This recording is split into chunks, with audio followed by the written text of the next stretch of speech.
তার সেই উদ্ভাসিত প্রাণ আমার সেদিনকার সমস্ত সূর্যকিরণকে সজীব করিয়া তুলিল। আমার মনে হইল আমাকে যে প্রকৃতি তাহার আকাশ দিয়া বেষ্টন করিয়াছে, সেই তরুণীরই অক্লান্ত অম্লান প্রাণের বিশ্বব্যাপী বিস্তার। পরের স্টেশনে পৌঁছিতেই খাবারওয়ালাকে ডাকিয়া সে খুব খানিকটা চানামুঠ কিনিয়া লইল এবং মেয়েদের সঙ্গে মিলিয়া নিতান্ত ছেলে মানুষের মতো করিয়া কলহাস্য করিতে করিতে অসংকোচে খাইতে লাগিল। আমার প্রকৃতি যে জাল দিয়া বেড়া, আমি কেন বেশ সহজে হাসি মুখে মেয়েটির কাছে এক মুঠা চাহিয়া লইতে পারিলাম না? হাত বাড়াইয়া দেয়া কেন আমার লোভ স্বীকার করিলাম না? মা ভালো লাগা এবং মন্দ লাগার মধ্যে দমনা হইয়াছিলেন। গাড়িতে আমি পুরুষ মানুষ, তবু ইহার কিছুমাত্র সংকোচ নাই। বিশেষত এমন লোভীর মতো খাইতেছে, সেটা ঠিক তার পছন্দ হইতেছিল না। অথচ ইহাকে বেহায়া বলিয়াও তার ভ্রম হয় নাই। তার মনে হইল এ মেয়ের বয়স হইয়াছে, কিন্তু শিক্ষা হয় নাই। মা হঠাৎ কারো সঙ্গে আলাপ করিতে পারেন না। মানুষের সঙ্গে দূরে দূরেই থাকাই তার অভ্যাস। এই মেয়েটির পরিচয় লইতে তার খুব ইচ্ছা, কিন্তু স্বাভাবিক বাধা কাটাইয়া উঠিতে পারিতেছিলেন না। এমন সময়ে গাড়ি একটা বড় স্টেশনে আসিয়া থামিল। সেই জেনারেল সাহেবের একদল অনুষঙ্গী এই স্টেশন হইতে উঠিবার উদ্যোগ করিতেছে। গাড়িতে কোথাও জায়গা নাই। বারবার আমাদের গাড়ির সামনে দিয়ে তারা ঘুরিয়া গেল। মা তো ভয়ে আড়ষ্ট, আমিও মনের মধ্যে শান্তি পাইতেছিলাম না। গাড়ি ছাড়িবার অল্পকাল পূর্বেই একজন দেশি রেলওয়ে কর্মচারী নাম লেখা দুইখানা টিকিট গাড়ির দুই বেঞ্চের শিয়রের কাছে লটাইয়া দিয়ে আমাকে বলিল, এই গাড়ির এই দুই বেঞ্চ আগে হইতেই দুই সাহেব রিজার্ভ করিয়াছেন, আপনাদিগকে অন্য গাড়িতে যাইতে হইবে। আমি তো তাড়াতাড়ি ব্যস্ত হইয়া দাঁড়াইলাম উঠিয়া। মেয়েটি হিন্দিতে বলিল, না, আমরা গাড়ি ছাড়িব না। সে লোকটি রোগ করিয়া বলিল, না ছাড়িয়া উপায় নাই। কিন্তু মেয়েটির চরিষ্ণুতার কোনো লক্ষণ না দেখিয়া সে নামিয়া গিয়া ইংরেজ স্টেশন মাস্টারকে ডাকিয়া আনিল। সে আসিয়া আমাকে বলিল, আমি দুঃখিত, কিন্তু শুনিয়া আমি কুলি কুলি করিয়া ডাক ছাড়িতে লাগিলাম। মেয়েটি উঠিয়া দুই চক্ষে অগ্নিবর্ষণ করিয়া বলিল, না, আপনি যাইতে পারিবেন না, যেমন আছেন বসিয়া থাকুন।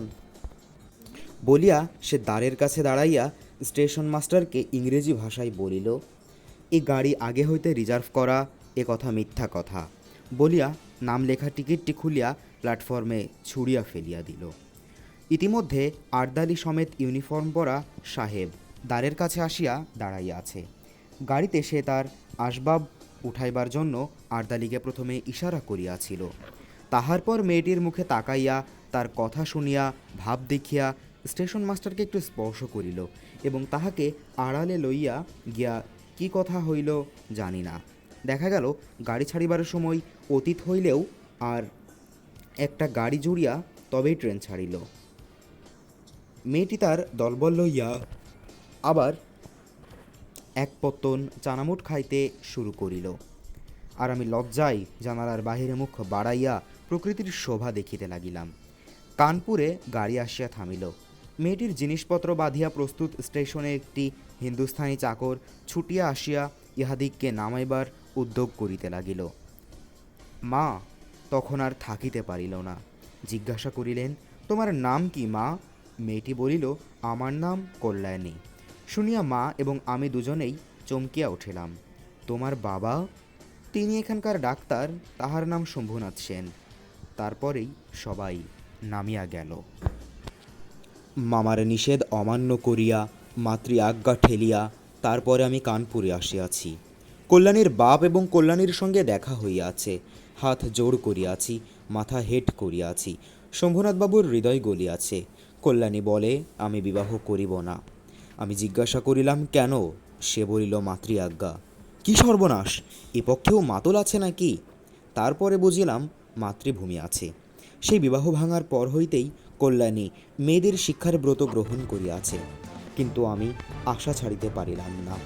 সেই সুরটি যে আমার হৃদয়ের মধ্যে আজও বাজিতেছে, সে যেন কোন পারের বাঁশি আমার সংসারের বাহির হইতে আসিল, সমস্ত সংসারের বাহিরে ডাক দিল। আর সেই যে রাত্রির অন্ধকারের মধ্যে আমার কানে আসিয়াছিল, জায়গা আছে। সে যে আমার চিরজীবনের গানের ধোয়া হইয়া রহিল। তখন আমার বয়স ছিল 23, এখন হইয়াছে 27।